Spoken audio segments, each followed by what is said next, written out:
అలాగే వీళ్ళకి సంబంధం అంటే నాకు సభ దృష్టికి ఇంకా గౌరవ సభ్యులందరూ మాట్లాడతారు. నా సభ దృష్టికి నేను తీసుకురాగలిగేది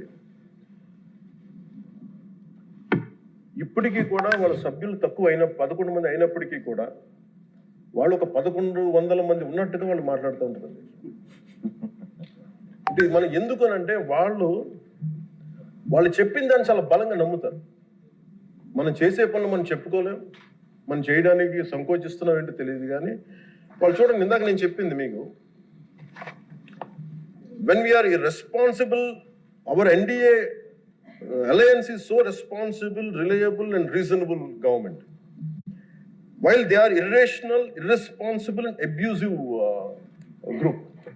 వీటన్నిటి మధ్యలో మనం కూర్చోబెట్టి మనం ఏదైనా మాట్లాడాలి అంటే మనందరం కూడా ఒక ఏకాభిప్రాయం మీద ఒక ఏకత్వం ఉండాలి అనేది నేను మనస్ఫూర్తిగా సభ్యులందరినీ కూడా నేను కోరుకుంటా ఉన్నాను. వాళ్ళు చూడండి, ఆర్టికల్ 21 కాన్స్టిట్యూషన్ ఆఫ్ ఇండియాలో protection of life and personal liberty మాట్లాడితే మేబీ వాళ్ళు ఏమనుకున్నారంటే endangering others life, violating their liberty must be fundamental right అనుకుంటున్నారు వాళ్ళు. ఇది మనం కరెక్ట్ చేయాలి.